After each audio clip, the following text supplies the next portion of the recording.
Je voudrais vous faire découvrir un site géologique que l'on appelle les Vaches Noires.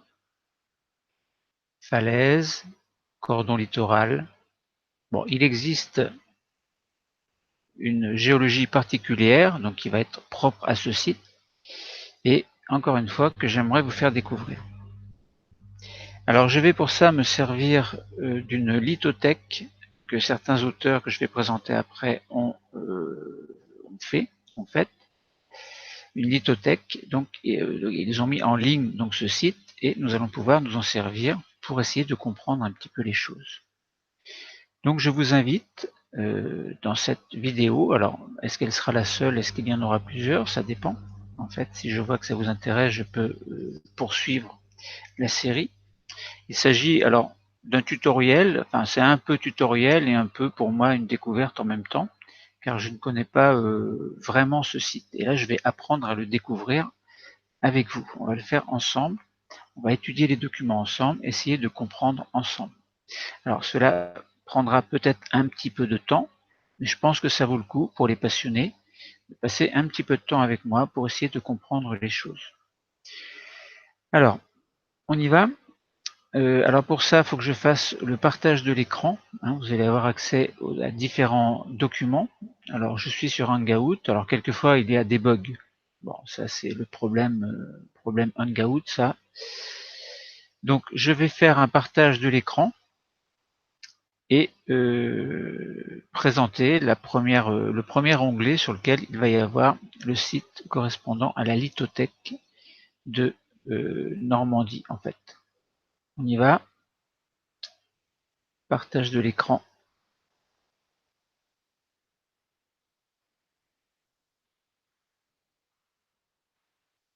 Alors évidemment, je clique à nouveau sur partage de l'écran. Voilà, donc c'est bon. Partage de l'écran, c'est fait. J'enlève, donc je masque et je me précipite sur le site qui m'intéresse, c'est-à-dire la lithothèque de Normandie. Alors si vous observez un petit peu le contenu de ce site, on voit qu'il y a un circuit géologique, une entrée thématique, fossiles de Normandie, coupe de synthèse. Alors on verra Crétacé, Jurassique, Trias, Paléozoïque, Cambrien. Alors on verra ou on ne verra pas. On va voir, ça dépend de ce que l'on verra en fait au niveau des vaches noires. Alors je remercie Jacques Aubry, professeur retraité à Caen, professeur agrégé retraité à Caen, et François Gigot, également professeur agrégé retraité à Caen. Donc si vous acceptez que je diffuse ces vidéos, eh bien il n'y a pas de problème. Et si vous refusez, évidemment, je les enlèverai. Alors, essayons de repérer. Alors, il y a beaucoup d'informations dans ce site. Nous, on va essayer de se polariser uniquement sur les vaches noires. En fait, les falaises des vaches noires, mais on verra que sur le cordon littoral, on peut aussi trouver des fossiles. Alors, on va voir d'abord la carte de Normandie. Donc, voilà la carte de Normandie. Alors, on nous présente la Manche et puis le continent sur lequel nous vivons. Alors, la Normandie, c'est un petit peu tout ça. Alors, il y a la haute Normandie et la basse Normandie. Et nous, ce que l'on voudrait, c'est trouver le site qui est situé dans le pays d'Auge, entre Houlgat et Villers-sur-Mer, en fait. Donc, si on regarde Villers, Dives, Houlgat, bon, Houlgat, c'est pas marqué ici, Houlgat, Cabourg, tout ça, donc c'est par là. C'est dans cette zone-là. Donc, si on regarde en passant, avant de nous diriger sur le site des Vaches Noires, observons un petit peu la géologie de la basse Normandie. Alors, si nous allons du côté de Dives, Villers-sur-Mer, Houlgat, nous voyons que nous sommes dans la zone bleue. Et si nous regardons dans la légende bleue, dans la légende, donc le bleu correspond au Jurassique. Alors, le Jurassique, c'est quoi exactement? Nous allons en parler un petit peu tout à l'heure. Et le pays de Bray, donc dans le pays de Bray, donc ce qui est en vert, correspond à ce que l'on appelle le Crétacé. Alors, avant de nous diriger vers le site des Vaches Noires, essayons de voir Jurassique-Crétacé, où ça se situe dans le temps. Donc là, je vais cliquer sur un onglet au niveau duquel il y a la carte de stratigraphie internationale. Donc c'est l'échelle chronostratigraphique des temps géologiques en fait. Bon, alors, je ne vais pas vous présenter la carte officielle qui est en anglais. Je vais vous montrer plutôt l'échelle des temps géologiques qui est en français. Alors, essayons de comprendre. C'est pas toujours évident. Il y a deux colonnes, il y a beaucoup d'écriture, il y a des couleurs, il y a des lignes. Donc, on constate qu'il y a deux colonnes. Alors, ces deux colonnes, donc cette échelle a été faite par Gilles Serge Chantal Audin, Université Pierre et Marie Curie, Paris.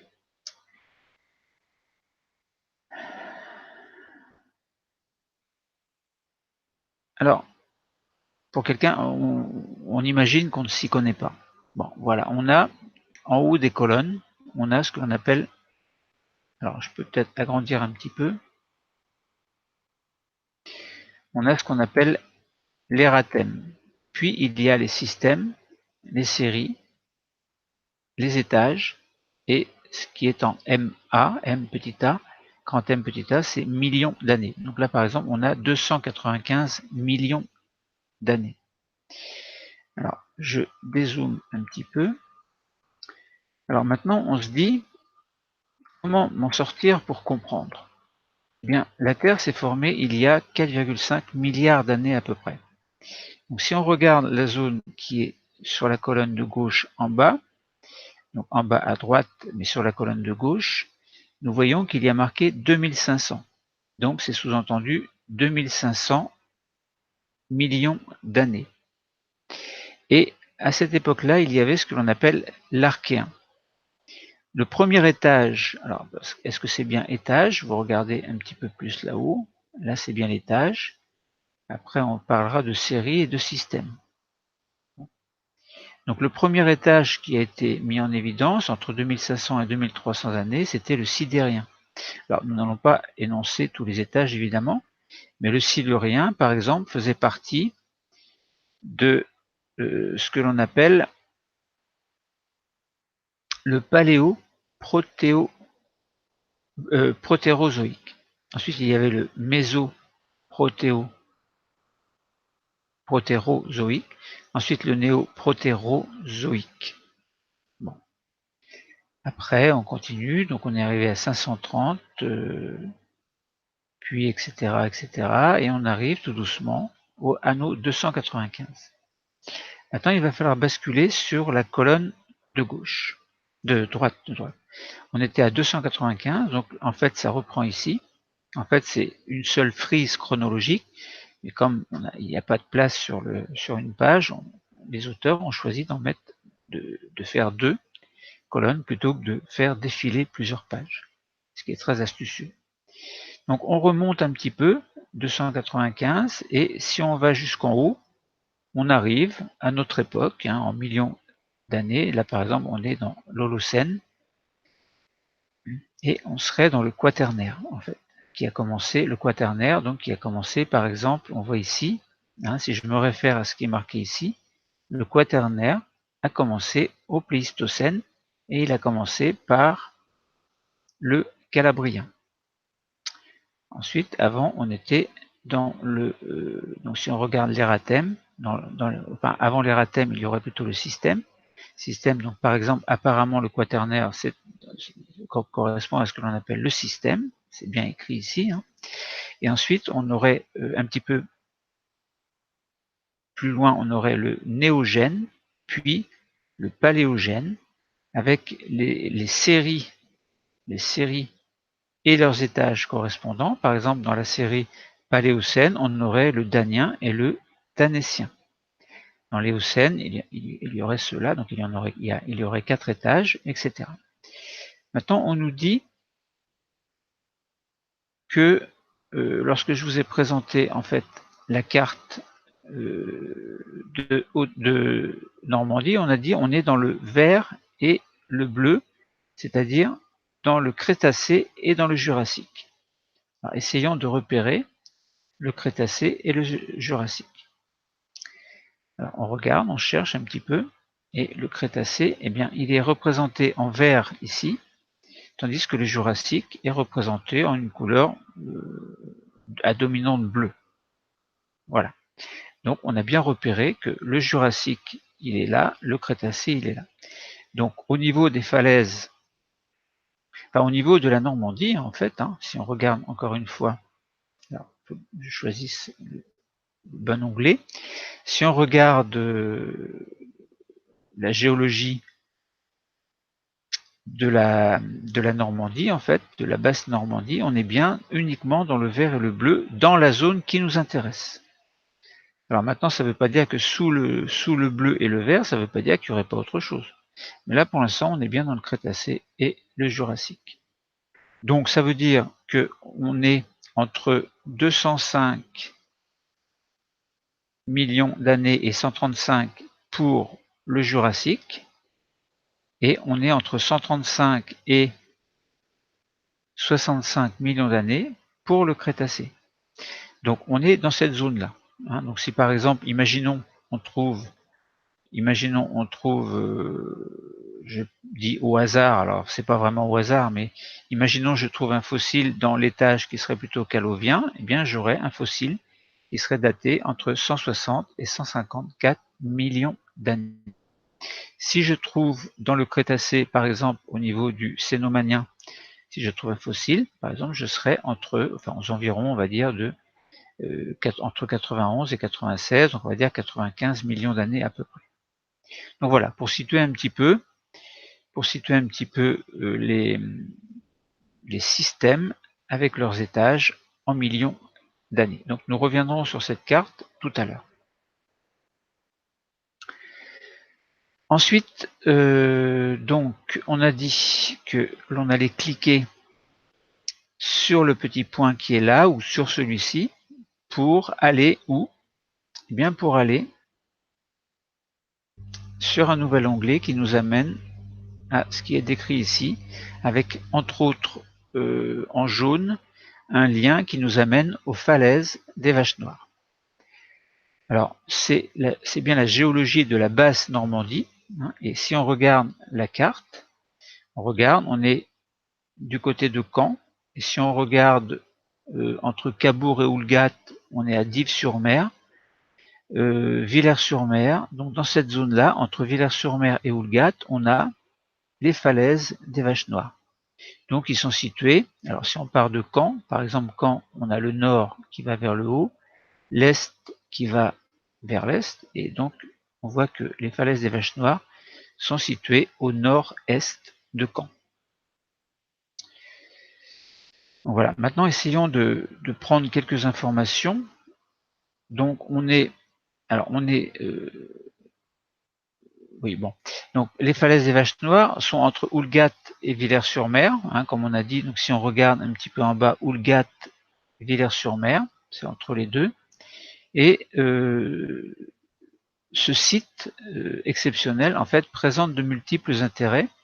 Alors si on lit ce que les auteurs nous ont proposé, il y a 4 intérêts: stratigraphiques, sédimentologiques, paléontologiques et géomorphologiques. Si on s'intéresse à la stratigraphie, coupe naturelle dans les séries du Jurassique supérieur, Calovien supérieur à Oxfordien moyen, et du Crétacé entre l'Albien et le Cénomanien. Alors ça veut dire quoi? Stratigraphie. La stratigraphie, c'est quoi? Eh bien là, je vous ai réservé un onglet où on va chercher les définitions.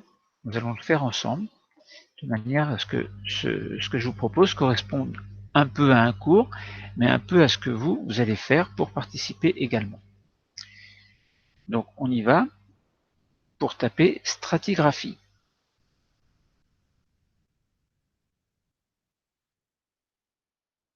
Alors la stratigraphie, c'est quoi? Donc je clique sur Entrée. La stratigraphie en géologie, c'est l'étude de la stratification des roches sédimentaires et de l'âge relatif des terrains. Donc la stratigraphie, ça fait penser à strates. Les strates, en fait, ce sont des couches, alors plus ou moins horizontales, et donc ça peut être des roches, en général, bon, on parle de roches sédimentaires qui forment des couches, c'est une stratigraphie. Si on prend par exemple une falaise calcaire, il y a quelquefois, très souvent même, une alternance de couches blanches horizontales avec des couches plus ou moins grisâtres qui sont donc assez foncées, qui correspondent à du silex. Et puis on retrouve une couche blanchâtre de calcaire, enfin de carbonate de calcium, c'est pas toujours du calcaire pur. Voilà, donc les strates, en gros, ce sont des couches, et entre ces couches, enfin dans ces couches, il y a quelquefois des choses intéressantes, par exemple des fossiles. Donc voilà, donc on revient. Alors, tiens, j'ai tapé 2 fois la même chose. On revient sur notre mot stratigraphie. Alors, coupe naturelle dans les séries, ça veut dire qu'on a représenté, enfin on voit des coupes naturelles dans les séries du Jurassique supérieur. Alors, on va revenir sur notre carte géologique concernant les temps géologiques. Eh bien, on a dit le Jurassique. Alors, je regarde quelque chose d'autre en même temps. Donc, on a dit le Jurassique supérieur. Eh bien, le Jurassique supérieur, on est là. Je relis. On dit coupe naturelle dans les séries du Jurassique supérieur. Jurassique supérieur, je reviens dessus pour être bien sûr de ne pas me tromper. Donc le Jurassique supérieur, c'est bien ici. Donc on est entre 154 et 135 et on est soit dans l'Oxfordien, le Chiméridgien, le Tithonien. Là, on ne sait pas encore si tous les étages sont concernés ou s'il n'y a qu'un seul ou 2 étages. Alors on nous dit Jurassique supérieur, c'est le Calovien supérieur à l'Oxfordien moyen. Alors on y retourne. Calovien supérieur à l'Oxfordien moyen. Calovien supérieur à l'Oxfordien moyen. Alors on a bien dit Oxfordien moyen. Oui, c'est bien ça. Donc Calovien supérieur, le Calovien c'est ici, l'Oxfordien c'est ici. Donc on est bien. Alors dans le Jurassique moyen pour le Calovien supérieur. Alors attention, on parle de Calovien supérieur, ce n'est pas, on ne parle pas de Jurassique supérieur. Le Calovien supérieur, c'est au sein du Calovien, on est proche de 154 millions d'années, mais on est un petit peu plus dans le temps, donc ça ferait 155 par exemple, là on serait bien dans le Calovien supérieur. Parce que sans que ce soit marqué ici, on imagine qu'il y a peut-être un Calovien inférieur, un Calovien moyen et un Calovien supérieur. Quant à l'Oxfordien, on imagine qu'il y a l'Oxfordien inférieur, l'Oxfordien moyen et l'Oxfordien supérieur. Donc on est situé aux environs, donc, que ce soit dans l'Oxfordien ou dans le Calovien, là on nous parle aux environs de 154 millions d'années, puisqu'on nous parle du Jurassique supérieur, mais qu'il y a également du Jurassique inférieur. Donc voilà, donc dans le Jurassique supérieur, on a compris Calovien supérieur et Oxfordien moyen. Et on a dit donc coupe naturelle dans les séries du Jurassique supérieur et du Crétacé au niveau de l'Albien et du Cénomanien. Donc ça veut dire que si on regarde pour le Crétacé, on sera dans le Cénomanien et l'Albien, c'est-à-dire on sera, si on est dans les Cénomaniens, on est dans le Crétacé supérieur, Cénomanien Crétacé supérieur, c'est-à-dire on est dans le système série étage, donc on est dans le système Crétacé, la série supérieure et l'étage cénomanien. Et on parle de l'Albien également. Alors qu'est-ce qu'on a dit pour l'Albien? On dit juste Albien et Cénomanien. Donc c'est pas précisé. Voilà, donc si on relit la phrase, normalement on doit avoir compris que la stratigraphie, enfin au niveau de la stratigraphie, on a une coupe naturelle dans les séries du Jurassique supérieur, on a le Calovien supérieur, et on va jusqu'à l'Oxfordien moyen. Ça veut dire en fait on part d'en bas et on va vers le haut. Enfin, on parle des temps géologiques les plus inférieurs et on va vers les plus supérieurs. Donc, Calovien, Oxfordien. Bon, voilà, il faut bien se mettre ça dans la tête. 150 millions d'années. Ensuite, c'est le Nomadien albien, 96 millions d'années à peu près. C'est du à peu près. Hein. Voilà. On ne nous parle pas des autres couches. Alors, on peut dire, par exemple, si je présente une couche donc qui est proposée également dans la lithothèque, hein, nous en reparlerons après. Si on regarde cette coupe qui est présentée, on est bien dans, donc on a tout en bas le Calovien supérieur, puis on aurait l'Oxfordien inférieur et l'Oxfordien moyen. Donc toutes les zones correspondant au Calovien supérieur, à l'Oxfordien moyen, et on a bien dit Oxfordien inférieur et Oxfordien moyen. Donc je reviens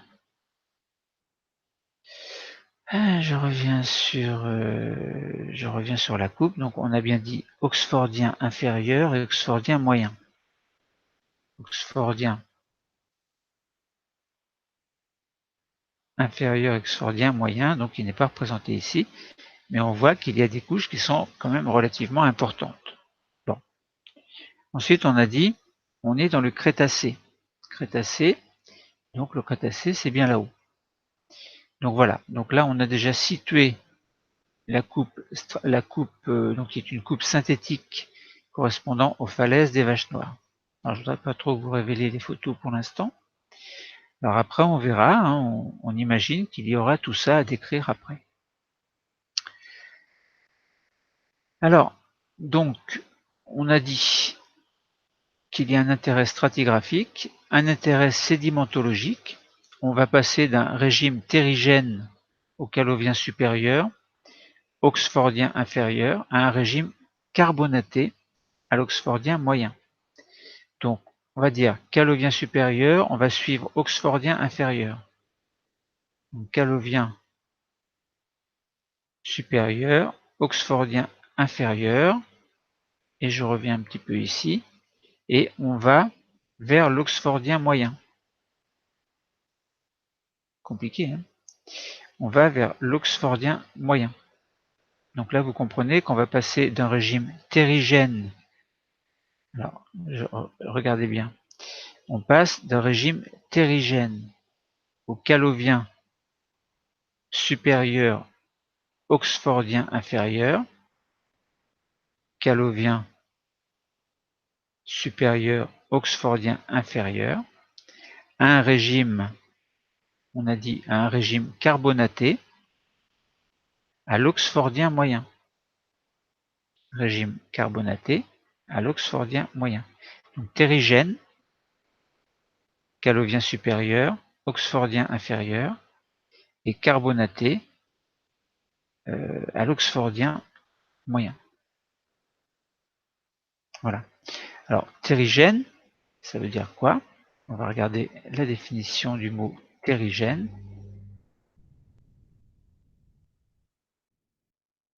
Terrigène en géologie qui a été arraché à la terre par l'érosion ou entraîné par un cours d'eau. Donc un régime terrigène, c'est donc qui a été arraché à la terre par l'érosion ou entraîné par un cours d'eau. Donc voilà. Donc le régime carbonaté, ça veut dire quoi? On va regarder régime carbonaté. Alors on va taper régime carbonaté On va essayer de trouver la définition. Alors, carbonaté, carbonaté, on ne trouve pas régime carbonaté. On va regarder carbonaté, sel ou ester de l'acide carbonique. Bon, carbonate, carbonaté. Voilà, c'est le bicarbonate, carbonate en fait. En fait, un régime carbonaté, c'est qui contient du carbonate de calcium, en fait, c'est-à-dire ce qui caractérise la craie, en fait. Craie qui sera plus ou moins pure d'ailleurs. Bon, voilà. Ensuite, intérêt du site des Vaches Noires, c'est un intérêt paléontologique, c'est-à-dire que c'est un site fossilifère remarquable et de référence. Alors attention, le site est protégé, les prélèvements sont interdits dans les falaises, mais autorisés sur la plage. Ensuite, intérêt géomorphologique. Alors, géo, ça veut dire terre. La morphologie, c'est l'aspect à l'extérieur, l'aspect en 3 dimensions, on va dire. Donc, il y a un modelé caractéristique, résultat de l'érosion littorale, de glissement et de coulée de boue. Voilà. Donc, voilà ce que l'on pouvait dire comme, pas comme une introduction, mais comme intérêt. Donc, il y a 4 intérêts au niveau de la falaise des Vaches Noires. Ensuite, je vais cliquer sur les falaises des Vaches Noires. Alors, en cliquant, j'arrive directement ici. Donc là, c'est une page de présentation où on voit 2 photographies. C'est une coupe traversant les séries du Calovien jusqu'au Crétacé. Alors, là, on parle de Calovien. On va voir Calovien supérieur et Oxfordien, qui correspond au Jurassique supérieur. Alors, Calovien supérieur et Oxfordien. Vous vous souvenez, Calovien supérieur et Oxfordien. On est dans cette zone-là, 154 millions d'années. Et Oxfordien, on verra qu'on va s'approcher des 146 millions d'années.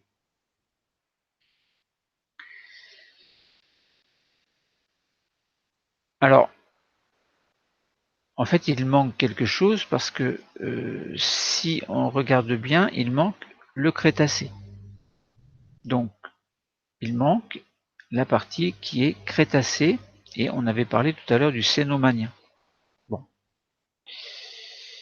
Alors, voilà, donc si on clique sur le cordon littoral, on voit des espèces de masses noires, et autrefois, à une certaine époque, d'ailleurs on va lire, que des rochers sur la plage couverts d'algues de teinte sombre, ayant l'aspect de vaches au repos, ont donné le nom de vache noire à ce site. Il est très fréquenté par les paléontologues collectionneurs qui y découvrent de belles ammonites oxfordiennes. Oxfordiennes, vous voyez, tout à l'heure on va parler des différentes couches qui sont ici. On aura le calovien supérieur, l'oxfordien. Bien, c'est dans l'oxfordien que l'on pourra trouver, par exemple, des ammonites oxfordiennes, évidemment. Et alors, si on se dit on cherche ici, on ne va pas en trouver parce qu'on est ici dans le calovien supérieur, on est dans les marnes de Dives.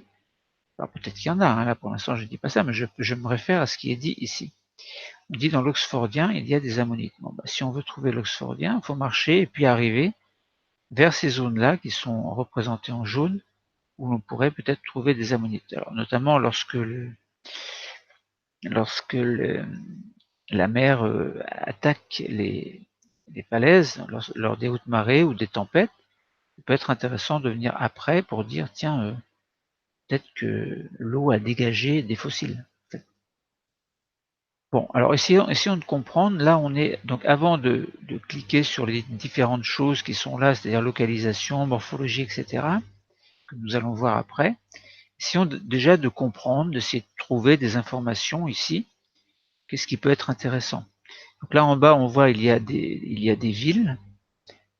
Il y a le cordon littoral, donc les rochers noirs que l'on appelait les Vaches Noires. Et puis, ce cordon littoral, si on regarde un petit peu en arrière, on se trouve donc ici le cordon littoral, donc la plage en fait, on va dire. Et là, on a ce que l'on appelle les falaises en fait. Ce ne sont pas vraiment des falaises puisqu'il y a des coulées coulées argileuses qui arrivent vers l'avant, argileuses, coulées de marne en fait. Mais la marne, c'est quoi? C'est une roche en fait qui est plus ou moins grisâtre et qui correspond à un mélange d'argile et de calcaire. Alors selon plus la couleur est grise, hein, moins la couleur est grise, et ça correspondrait en fait à un certain taux d'argile ou à un certain taux de calcaire. Donc soit le calcaire est dominant, soit l'argile est dominant, ça dépend. Hein. Bon, là pour l'instant j'ai pas d'informations sur ces marnes-là, donc je ne peux pas vous dire s'il y a une dominante argileuse ou calcaire. En tout cas, on sait que ce sont des marnes puisqu'elles sont grisâtres. Et on les appelle les marnes de Dives. Pourquoi Dives? Parce qu'on n'est pas loin de Dives-sur-Mer. Alors, on est dans le Calovien supérieur. Donc, si par exemple vous voulez chercher des fossiles relatifs au Calovien, fossiles que l'on verra tout à l'heure, hein, un petit peu plus tard, eh bien, on se situe, on cherche dans ces zones qui sont ici. Si on veut chercher, alors attention, il ne faut pas monter sur les falaises, il ne faut pas vous aventurer sur les hauteurs. Hein. Ce sont des marnes et les marnes peuvent être quelquefois gorgées d'eau et donc vous pouvez vous enfoncer. Hein, il y a eu le cas de quelqu'un qui s'est enfoncé une botte et qui, alors je sais plus qui c'était, hein. J'ai lu ça ou j'ai entendu ça quelque part. Quelqu'un donc enfoncé, donc a voulu aller sur les hauteurs, il a enfoncé une botte dans de la marne qui était assez liquide et bon, donc sa botte a fait est restée collée au fond jusqu'à la cheville à peu près, ou jusqu'au mollet, je ne sais plus exactement. Et pour dégager la botte, il faut appuyer. Donc les deux bottes ont été prises en même temps et la personne a eu beaucoup de mal à se dépêtrer de cet incident. Bon, bref. Donc là, vous voyez, il y a des marnes. Alors, les marnes de Dives, un petit peu plus haut, des marnes de Villers, puis oolite ferrugineuse de Villers, argile à Lopha gregarea. Et là, on est dans l'oxfordien, hein, calcaire d'Auberville, calcaire oolitique de Trouville, oxfordien, etc. Voilà, bon. Après, on est dans le Crétacé. Alors, vous vous souvenez, juste encore un petit détour, on est bien dans le Calovien, l'Oxfordien et le Crétacé. Alors, on peut se poser la question, puisqu'on dit Oxfordien, alors Calovien, Oxfordien, mais on peut se dire, mais il n'y aurait pas par hasard du Chiméridgien, du Titonien, etc. Et où sont passés tous ces étages? Parce que si on regarde la coupe stratigraphique, on s'aperçoit qu'on est dans le Calovien, Oxfordien inférieur et supérieur, donc on va dire Oxfordien en totalité, et on a directement le Crétacé ensuite. Donc vous voyez le problème que je me pose, c'est on se dit, alors je reviens sur la carte qui est là, on a des marnes, alors non, c'est pas ce que je voulais dire. Oui, là ce que je voulais dire, c'est qu'on est dans l'Oxfordien, on a directement le Crétacé, donc Oxfordien, Crétacé, et regardez mon problème, c'est que si on est dans l'Oxfordien et on bascule directement sur le Crétacé, par exemple le Cénomanien, il nous manque plein d'étages. Donc la question que je pose, c'est est-ce que ces étages ont existé et ont disparu, ou est-ce que dans cette zone-là, ces étages n'existent pas? Bon, donc voilà, hein, maintenant c'est ce qu'on observe sur l'image. On voit du vert, du jaune, du bleu, correspondant donc à différents étages. Différents étages, voire systèmes pour le Crétacé. Alors vérifions si le Crétacé est bien un système.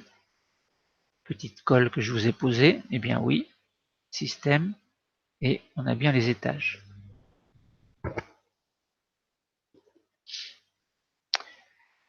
Alors continuons notre découverte. Maintenant, ce que l'on va faire, on va cliquer sur les liens qui sont ici, les uns après les autres, pour essayer de bien comprendre les choses. Alors la localisation du site des Vaches Noires, alors nous l'avons dit tout à l'heure, la localisation c'est entre Oulgat et Dives-sur-Mer, hein, on en a parlé déjà. Donc les falaises des Vaches Noires, donc là c'est la petite bande qui est représentée en rouge. Voilà.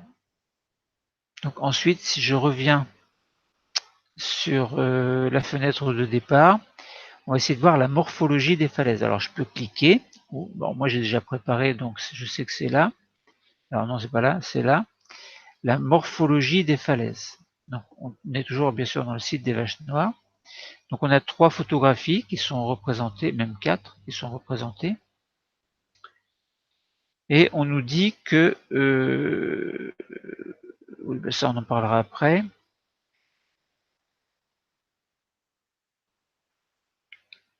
Alors si on regarde un petit peu les choses là, avant de lire, on nous a dit que, enfin on nous a montré dans le schéma précédent. Alors, donc on nous montre qu'en bas il y a du calovien supérieur avec les marnes. Ensuite on a de l'oxfordien avec des marnes, des argiles. Et au-dessus on a du calcaire. Et tout en haut on a encore crétacé, on a du calcaire également. Alors, ce que je veux vous faire comprendre, c'est que si on est tout en bas, on imagine qu'on est dans le calovien. Et comme le calovien, ça correspond à des marnes, on imagine que les maisons qui sont là sont peut-être sur un terrain qui n'est pas très stable. Après, on est dans l'oxfordien, ici, et enfin on suppose en tout cas, et on imagine que les maisons qui sont là, c'est pareil.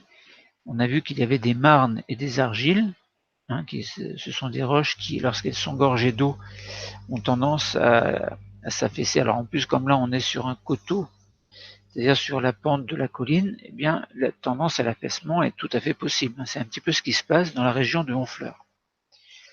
Et lorsque l'on est tout en haut, eh bien on est sur du calcaire le calcaire c'est relativement solide, mais comme en dessous il y a des argiles et des marnes, ce sont des terrains qui sont pas très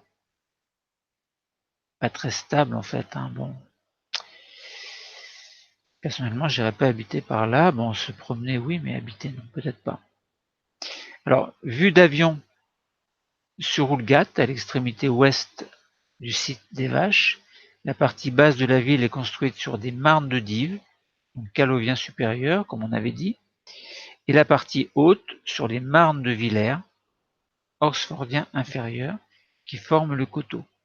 Les constructions du sommet du plateau en arrière-plan sont bâties sur la craie cénomanienne.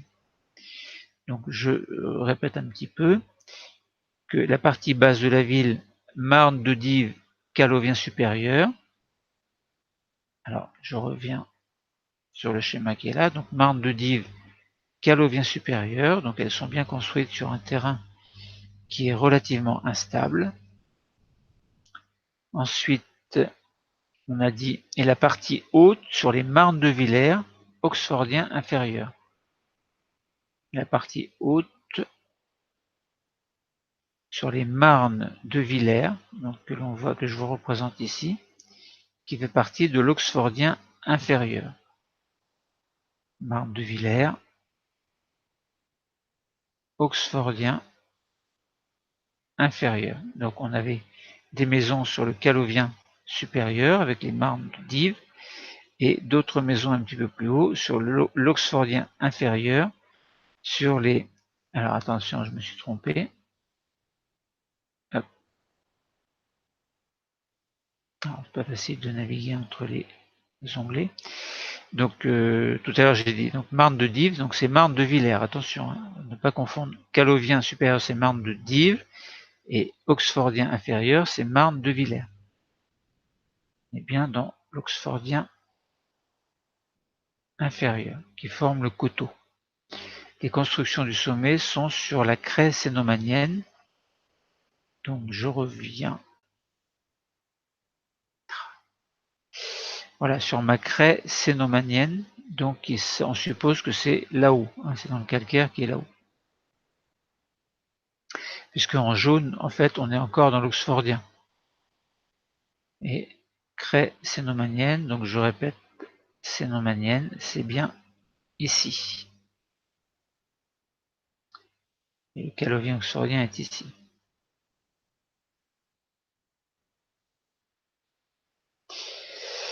Donc voilà pour la présentation globale. Ensuite, si on regarde, si on se déplace un petit peu plus, si on longe la côte, eh bien on s'aperçoit qu'il y a des choses un petit peu bizarres. Alors, on va lire le texte.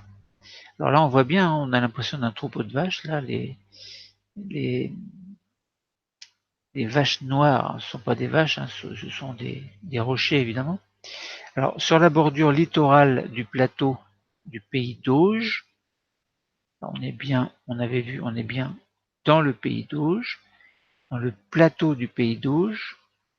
Alors, attention, un plateau, c'est quoi? C'est un endroit qui est plat, mais qui est situé sur les hauteurs. Par exemple, si on regarde le cordon littoral qui est là, c'est bien plat, on pourrait dire c'est un plateau, eh bien non. Un plateau, il faut que ce soit sur les hauteurs. Là, par exemple, si on regarde les maisons qui sont là-bas au fond, on a l'impression qu'il y a un pré ici. Le pré, on a l'impression qu'il est plat. C'est un plateau parce qu'il est situé en hauteur.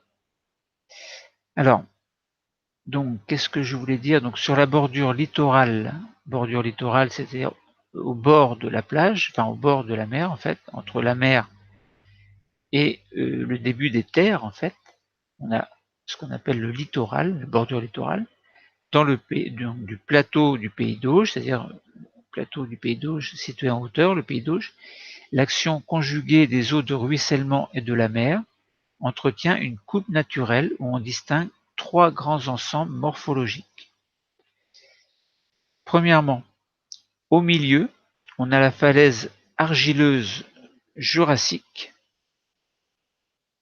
falaise argileuse jurassique qui correspond à l'oxfordien inférieur. Je reviens un petit peu en arrière. Donc, falaise argileuse jurassique. Là, on a de l'argile. Là, on a des marnes. Bon, au niveau de l'oxfordien inférieur. Et oxfordien inférieur, marne argileuse jurassique. On est bien dans le jurassique.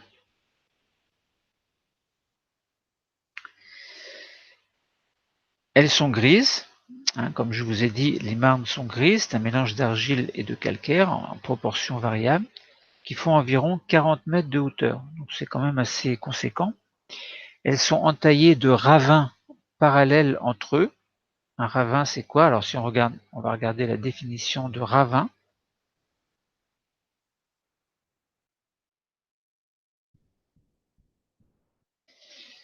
Un ravin, c'est une petite vallée étroite avec des versants raides.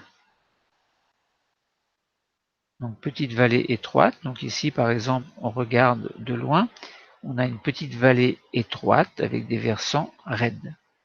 Alors, voilà. Globalement, c'est ça un ravin. Donc on voit que ces ravins sont parallèles, alors plus ou moins parallèles les uns par rapport aux autres. Donc des ravins parallèles entre eux, couronnés par une corniche calcaire de l'oxfordien moyen. Couronnés par une corniche calcaire de l'oxfordien moyen. Alors, je reviens sur corniche calcaire de l'oxfordien moyen. Là, vous voyez, on a du calcaire, par exemple les calcaires d'Auberville. Donc on a des argiles, on imagine que les argiles vont glisser tout doucement vers le bas, entraînant les terrains, et les marnes également vont glisser tout doucement vers le bas. Et c'est ce qu'ont fait les marnes de Dives, qui devaient être situées un petit peu plus en hauteur et qui ont glissé vers le bas. Alors peut-être plus en hauteur, ou alors ça dépend comment les terrains sont positionnés un petit peu en arrière-plan. Donc voilà. Alors on est là. Hop. Alors, des coulées de boue progressent dans les ravins. Donc autrement dit, ça forme des petits ravins. Pourquoi? Parce que on a des falaises qui sont argileuses et l'argile va s'écouler et en fait, et là où c'est relativement solide, c'est-à-dire le côté calcaire, va rester et former une espèce de couronne en fait. Donc on a des couronnes et puis entre les deux, on a une espèce de ravin qui se forme par glissement argileux. Alors bien sûr, le côté calcaire peut également être entraîné vers le bas. Donc des coulées boueuses progressent vers les ravins. Alors, deuxièmement, au-dessus, un replat broussailleux, chaotique, plus ou moins large, formé par les sables glauconieux gorgés d'eau à la base du Crétacé. Il est dominé par la corniche crétacée, formée par la craie cénomanienne et située en retrait vers l'intérieur des terres. Au-dessus, on a un replat broussailleux. Alors, c'est quoi un replat? On regarde ensemble. Replat, c'est une partie plate en épaulement sur une pente.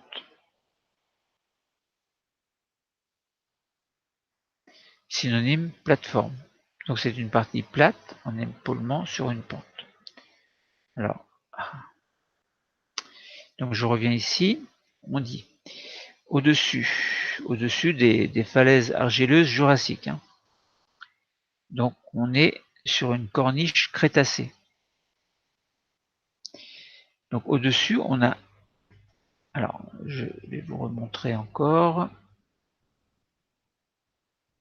Voilà, au-dessus de ce que l'on... Donc on est sur une corniche crétacée, en fait.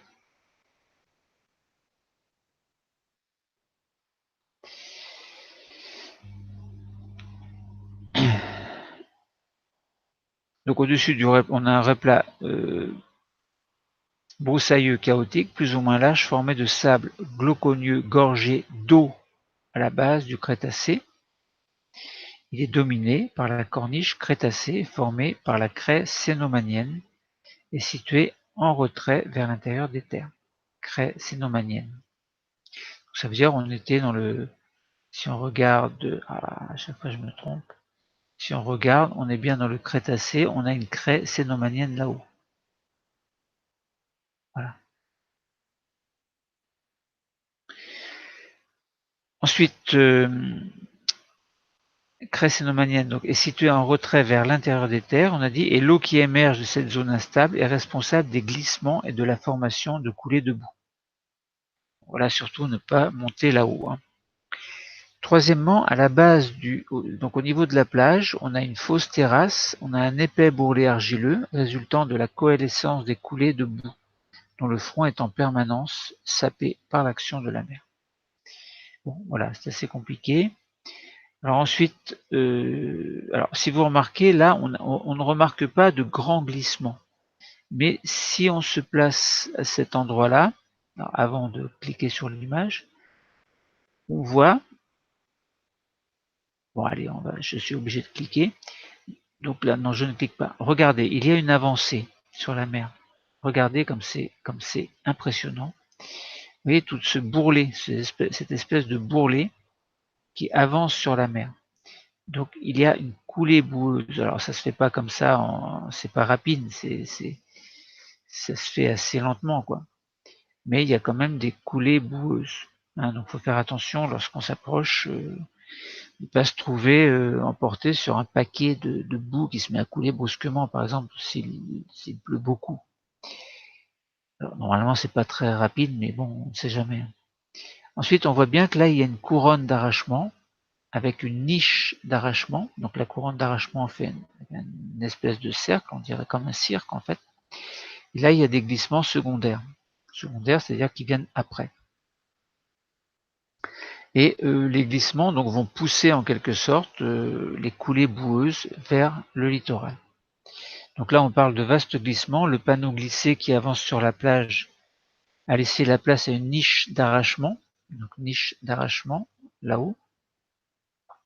Couronne ou niche d'arrachement, en forme de cirque, c'est-à-dire circulaire. Ce glissement est situé entre deux chemins qui vont du plateau vers la plage, depuis Auberville et La Bruyère. Donc deux chemins. Donc ce glissement est situé entre les deux chemins qui vont du plateau. Alors les deux chemins, ça doit être par là. Voilà, et par là. Mais bon, il faut éviter d'y aller. Hein. Voilà, ensuite, on nous présente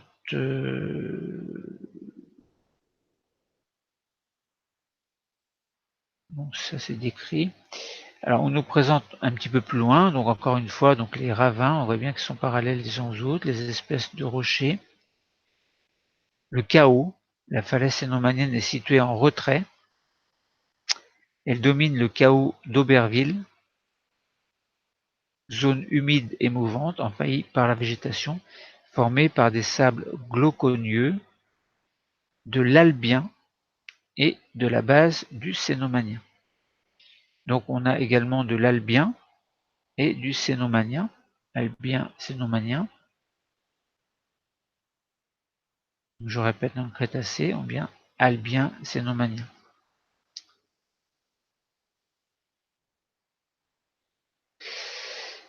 Donc voilà, alors des glissements se produisent dans les versants de tout le pays d'Auge. En effet, celui-ci présente la même succession stratigraphique que les falaises des Vaches Noires, craie cénomanienne avec nappe phréatique perchée surmontant la série jurassique argileuse par l'intermédiaire des sables glauconieux albiens.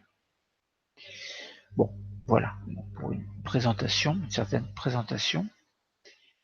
Ensuite, si je reviens, alors pas ici, c'était ici, donc on a vu la coupe stratigraphique. Essayons de voir, non, la coupe stratigraphique, on ne l'a pas vue, on ne l'a pas vue en détail, la voilà. Maintenant, je fais un clic pour revenir en arrière. Alors, voilà. Et la coupe stratigraphique, je l'ai mise par là. Donc, en fait, on regarde, on avait bien parlé du calovien supérieur, de l'oxfordien inférieur, oxfordien moyen et crétacé. Alors, crétacé, on avait dit qu'il y a du cénomanien et de l'albien. Et on avait dit donc qu'il y a quelque chose de glauconieux, avec des craies à silex, par exemple, que l'on trouve ici. Maintenant, l'histoire se fait à partir de la base.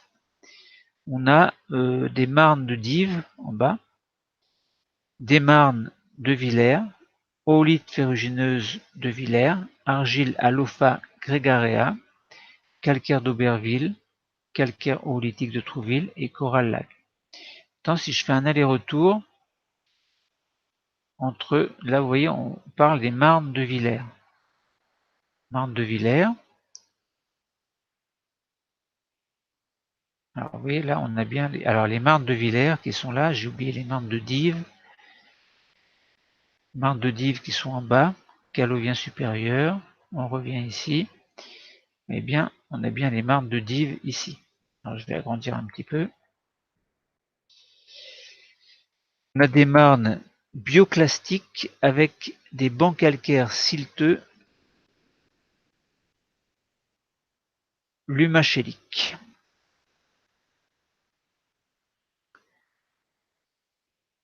Alors, donc on a bien ensuite donc les marnes de Villers, marnes grises massives avec cordons de nodules calcaires et petits bancs calcaires, marnes de Villers.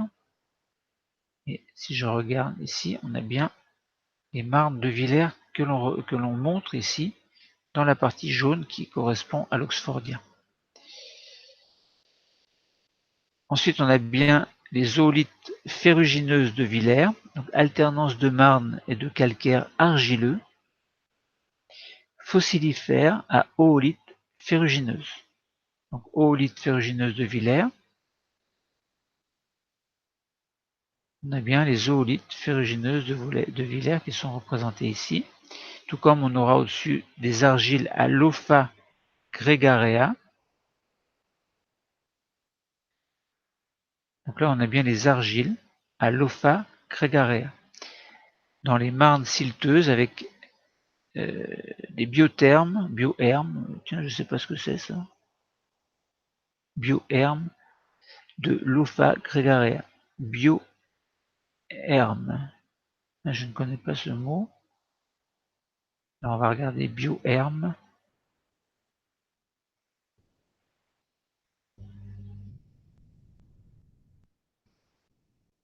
Biohermes, définition.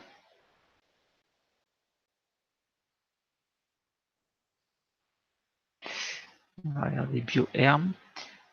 C'est une masse rocheuse construite par des organismes récifaux et aussi haute que large. Donc masse rocheuse construite par des organismes récifaux. Bon. D'accord, d'accord. Hop. Donc,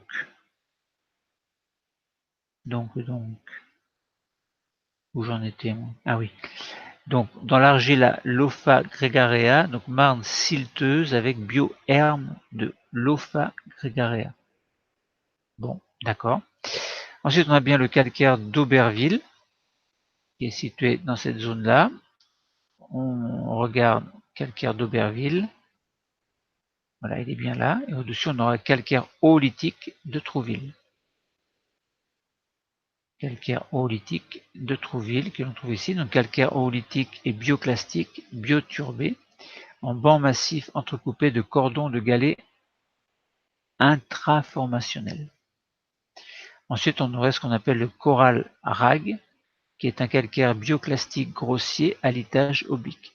Puis on aurait du sable glauconieux et de la craie à silex. Donc, calcaire oolithique de Trouville, on aurait le Crétacé. Donc on aurait, comme on a dit, du sable glauconieux et craie à silex. Donc voilà pour la coupe stratigraphique. Ensuite, les formations. Alors les formations, on va déjà lire ce qui est dans le tableau. Donc, formation géologique évidemment. Alors si on lit à partir du bas, donc calovien supérieur, alors on va cliquer après sur les liens. Mais là pour l'instant, on va essayer de comprendre. Le calovien supérieur, l'oxfordien inférieur, l'oxfordien moyen et le cénomanien crétacé. Petit rappel quand même. Calovien, alors je vais essayer un petit peu. Donc, le calovien, donc là on se situe entre le Jurassique et le Crétacé. Donc calovien supérieur.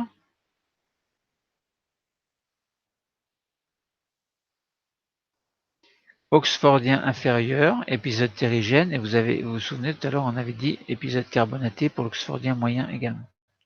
Oxfordien inférieur et moyen. Oxfordien inférieur et moyen. Donc on est bien dans cette zone-là. Alors j'insiste lourdement, mais bon.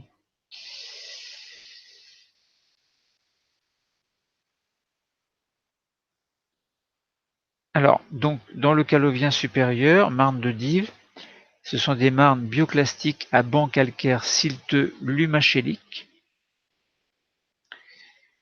Dans les marnes de Villers, donc ils sont situés dans l'Oxfordien inférieur. On a les marnes grises épaisses avec cordons de nodules calcaires et petits bancs calcaires. Dans les zoolites ferrugineuses de Villers, donc toujours dans l'Oxfordien inférieur, on a des alternances de marnes et de calcaire argileux fossilifères à oolite ferrugineuse.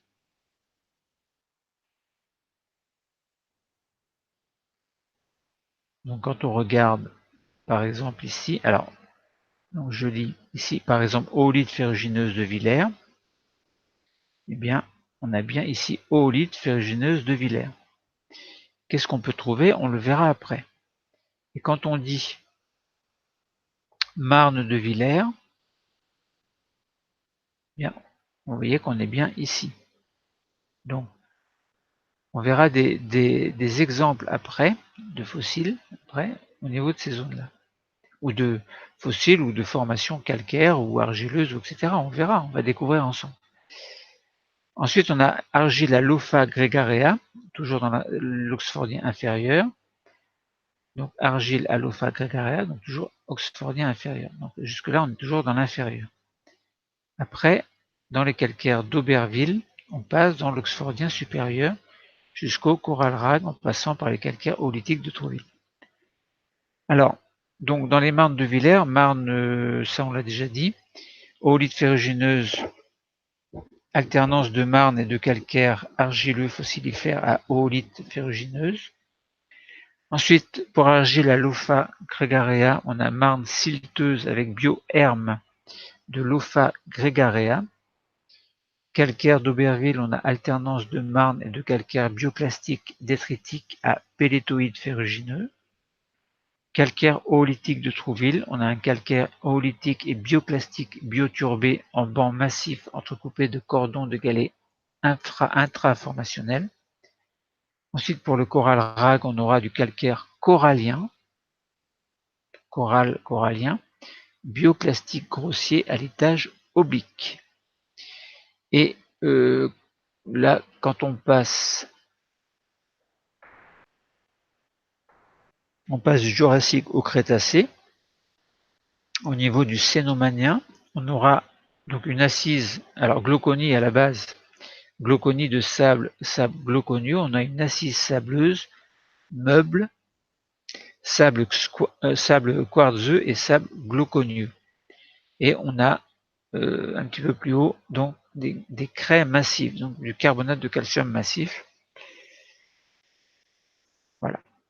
Alors maintenant, si on va au niveau des marnes de Dives, marnes bioclastiques à banc calcaire site tolumaschélique. Alors si l'on regarde, qu'est-ce que l'on peut trouver ici? Alors en espérant qu'il nous montre des photos, parce qu'on découvre un petit peu ensemble. Donc marne de Dives, voilà. Ben non, il n'y a pas de fossiles représentés, mais on les verra dans un autre onglet.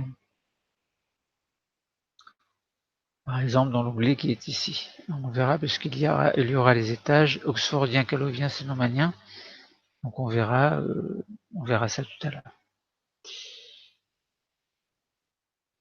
Donc voilà, donc là, affleurement des marnes de Dives au pied des falaises des Vaches Noires.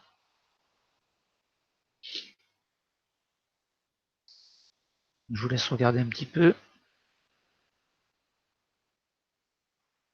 On voit bien ces espèces de coulées, d'avancées. Bon là, c'est pas encore très net, hein, mais quand la coulée est récente, ça fait un espèce de bourrelet qu'on ne voit pas ici. Bon, je reviens un petit peu en arrière. Donc voilà, on ne présente rien pour l'instant sur les marnes de Dives. Ensuite, marne de Villers. Là, on voit, je vous laisse observer un petit peu la photo du bas. On va essayer de comprendre ce que c'est.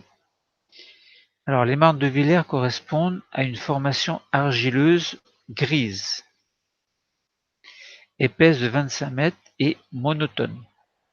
Elle forme la base des falaises des Vaches Noires jusqu'au niveau roux de l'oolite ferrugineuse.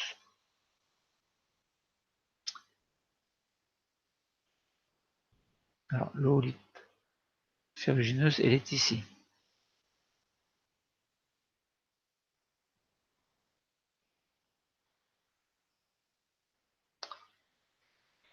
Le trait blanc correspond à la limite entre les deux formations.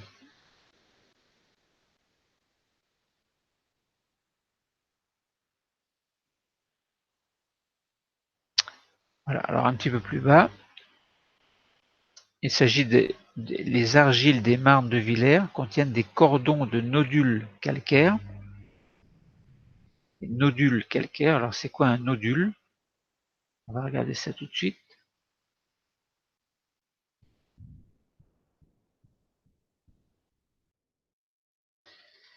Une nodosité, en géologie, c'est une concrétion. Alors, c'est quoi une concrétion?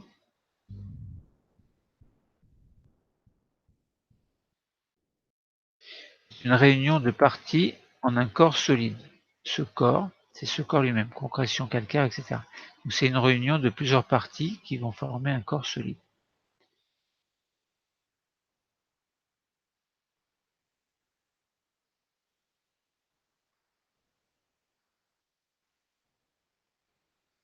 Alors, où est-ce que j'en étais? Comment ça se fait que je me retrouve ici, moi?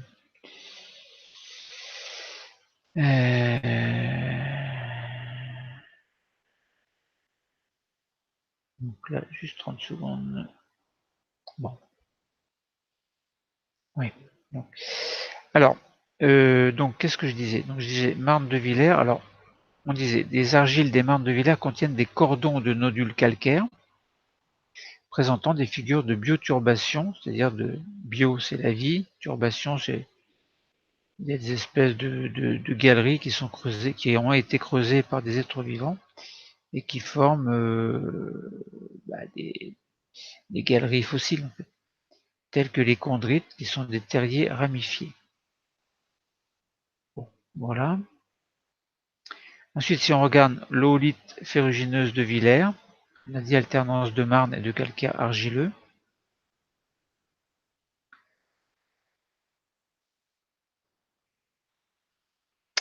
Donc on a deux photographies.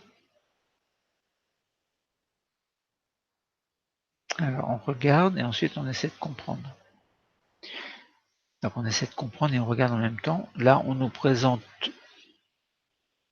Alors si je retire la souris, je mets la souris à la flèche. Alors calcaire argileux à matrice micritique abondante où sont dispersées de façon irrégulière des zoolithes ferrugineuses. La bioturbation y est intense. Elle provoque des regroupements d'oolithes par paquet. Donc là on voit bien que il y a des petits zoolithes. Et puis il y a plein de trous, des galeries, etc. Donc ça veut dire que la vie a été intense dans ces zones-là. Ensuite, là, on a une oolite ferrugineuse de Villers, contient des bioclastes variés, parmi lesquels des coquilles de grande taille provenant des bivalves. Là, on voit bien des coquilles de grande taille provenant des bivalves. Voilà. Donc, ensuite, les argiles à Lopha gregarea, marne silteuse avec bioherme de Lopha. Je clique et là, j'observe d'abord. Donc, Lopha gregarea fait partie de l'Oxfordien inférieur. Donc voilà, on a des traces fossiles en fait, de ces êtres vivants. La formation des argiles à Lopha gregarea, marneuse, la Marne, comporte des lumachelles qui résultent de l'accumulation de coquilles de Lopha gregarea. Donc les lumachelles, on va regarder ce que c'est au niveau de la définition.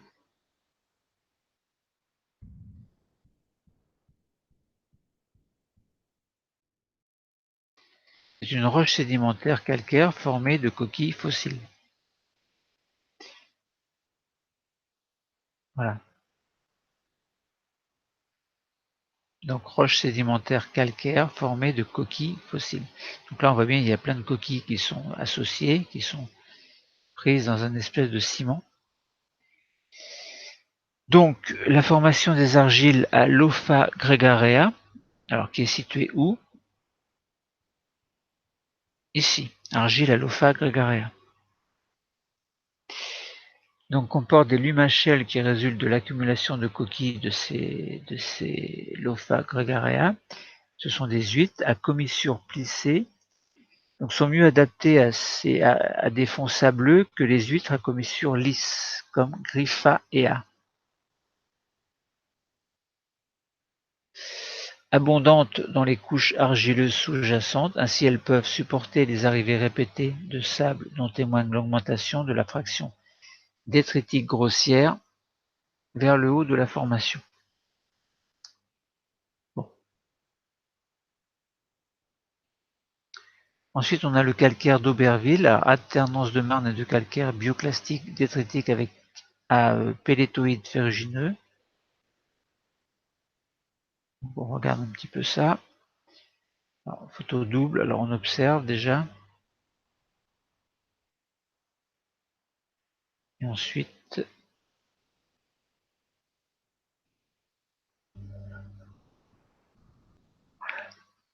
alors calcaire lumachélique, surface usée par les vagues du calcaire d'Auberville, de nombreux fragments de coquilles de bivalves sont dispersés dans une matrice riche en grains ferrugineux hétérométriques. Ces grains sont des pellétoïdes limonitiques qui proviennent essentiellement de la ferruginisation de bioclastes variés. Bivalves, échinodermes et foraminifères, leur présence caractérise la formation. Bon. Ensuite, on a des bioclastes au sein d'une matrice à pellétoïdes ferrugineux.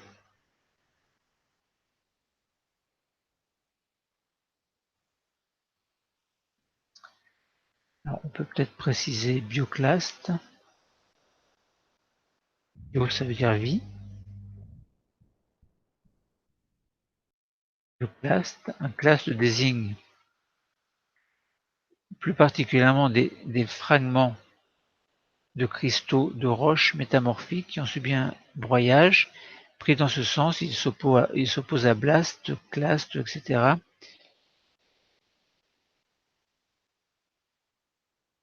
Bon, bioclastes, on dit débris de fossiles d'origine biologique.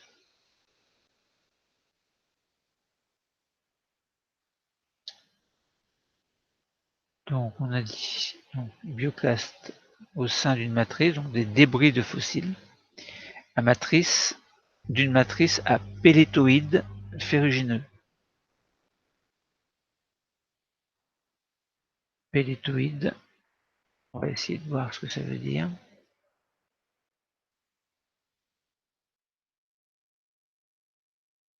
Pellétoïde, définition.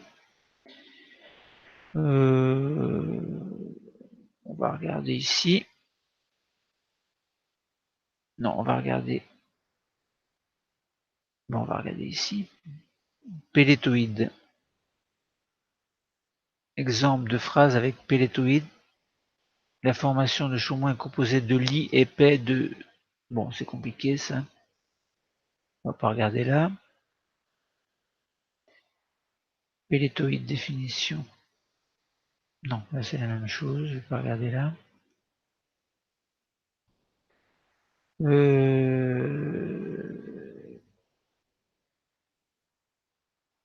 Alors, je crois qu'il y a...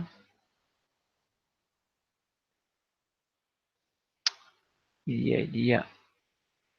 Où est-ce que j'ai mis ça, moi, la lithothèque? Bon, on va regarder ici. Je crois qu'il y a...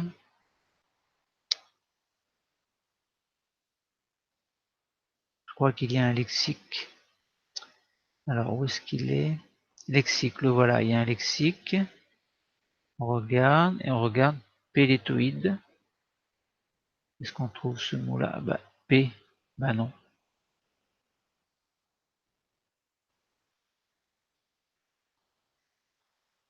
Bon. Ah, peut-être qu'on sache quand même ce que ça veut dire pellétoïde.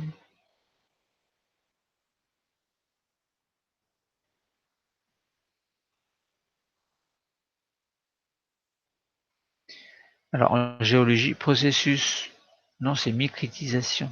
Donc ça va pas, ça. Bon, là pour l'instant, on va pas perdre de temps là-dessus. On va voir, on verra ça. Alors, où est-ce que je suis? Je suis ici. Donc, d'une matrice à pellétoïde ferrugineux. Bon, on verra ça un petit peu plus tard. Hein. Ensuite, colonie de nanogires dans un calcaire bioclastique du calcaire d'Auberville. Colonie de nanogires. Bon, on verra tout à l'heure. Hein. Dans les fossiles, calcaire micritique. Alors, micritique à grains ferrugineux. La matrice micritique est abondante. Elle contient de nombreux pellétoïdes ferrugineux et quelques grands bioclastes, dont un pectinidé à gauche. Bon. Bioturbation, calcaire micritique à grains ferrugineux et à surface très irrégulière, présence de terriers et de petites colonies de nanogires. Bon, on prendra le temps une autre fois de s'intéresser plus spécialement à tout ça, parce que là, il faut quand même qu'on reste dans les grandes lignes. Alors, voilà, donc là, on a vu le calcaire d'Auberville. Regardons maintenant le calcaire oolithique de Trouville. Alors, oolite, ancien sable à oolite carbonaté, claire et abondante, nombreux bioclastes de grande taille. Vous voyez les petits zoolithes là, plein de petits ronds.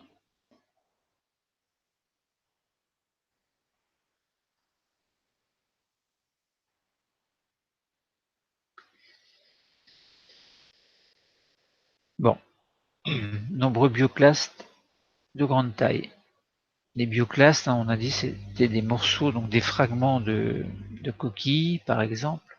Donc là, on a des... Alors, évidemment, je ne peux pas montrer parce qu'à chaque fois, ça change.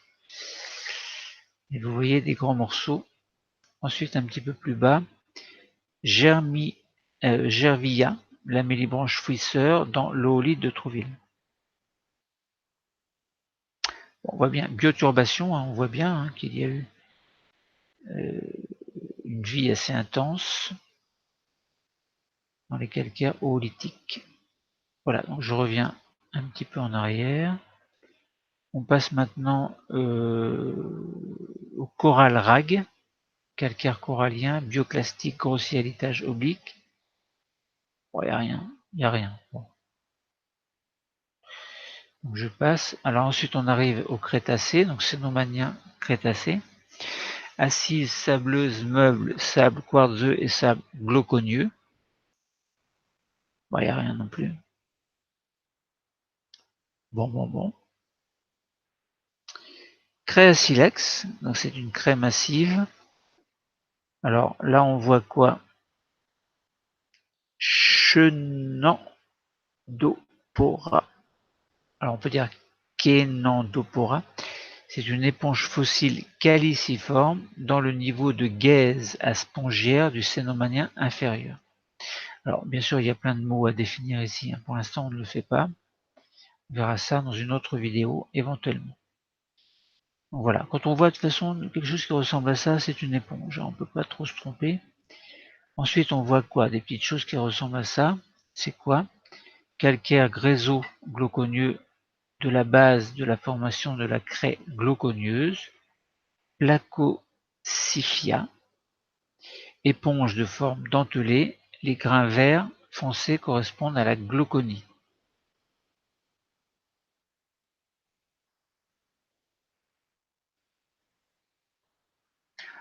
Bon, pour voir qu'il y a des grains vert foncé, pas évident. Hein.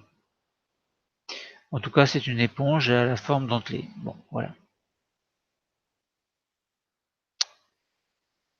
Ensuite, on revient à notre formation géologique. Et bien voilà, ça y est, c'est fini. Alors après, si on regarde formation, on a vu microfaciès, il n'y a rien. Si je clique par exemple, vous voyez, il n'y a rien. Bon, donc j'en parle pas. Alors les fossiles, voilà les fossiles du Mésozoïque de Normandie. Alors pourquoi est-ce qu'on parle de Mésozoïque? Et ici, alors c'est, vous vous souvenez, c'est Erathem. On est bien dans le Mésozoïque. Alors dans le Mésozoïque, il y a le Trias, le Jurassique et le Crétacé. Mais nous, on a parlé surtout du Jurassique moyen avec le Calovien supérieur et le Jurassique supérieur avec l'Oxfordien moyen et inférieur. Et on a parlé également du Cénomanien.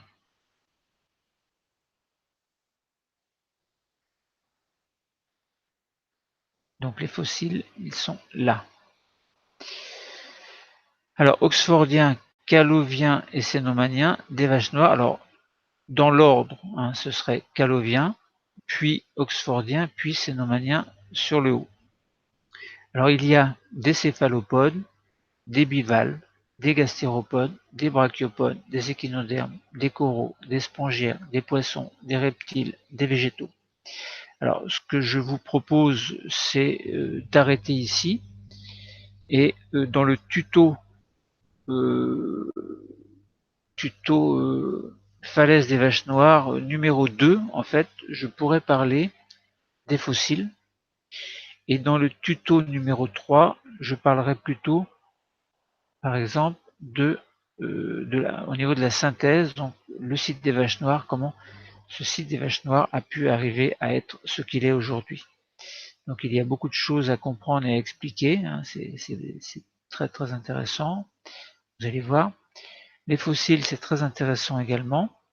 Alors, avant de vous quitter, bon, on peut peut-être essayer de regarder, par exemple, qu'est-ce que l'on peut trouver. Vous trouvez des ammonites, admettons. Donc, ammonite, céphalopode. Si on regarde la définition céphalopode, c'est quoi un céphalopode? Définition. C'est un mollusque supérieur qui a un pied à tentacules munis de ventouses. Par exemple la pieuvre. C'est un mollusque supérieur, pied à tentacules muni de ventouses. Voilà ce que c'est un céphalopode. Donc, les ammonites sont des céphalopodes. Là, par exemple, vous avez Peltoceratoides williamsoni. On va se quitter sur... Alors, je vais l'agrandir après. Maintenant. Voilà, donc on a un céphalopode de l'oxfordien. Alors, on nous présente pas... on nous dit pas oxfordien inférieur ou supérieur, on nous dit juste que c'est de l'oxfordien. Donc par exemple, oxfordien, eh bien, si on dit elle a quel âge, on regarde ici, oxfordien, il faudrait déterminer précisément, mais elle a entre 154 et 146 millions d'années, cette ammonite.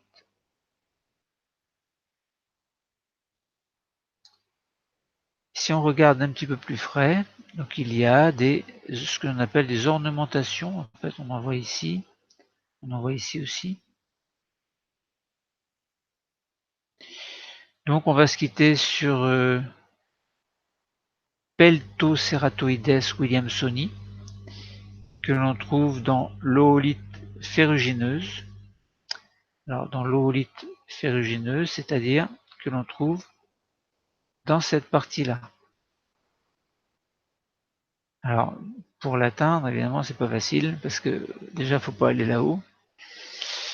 Et puis ensuite, entre les oolites, il y a les marnes et les argiles. Alors bon, pour trouver cette ammonite, il faut avoir de la chance. Il faut déjà que ce qui est dans cette zone-là soit descendu vers le bas.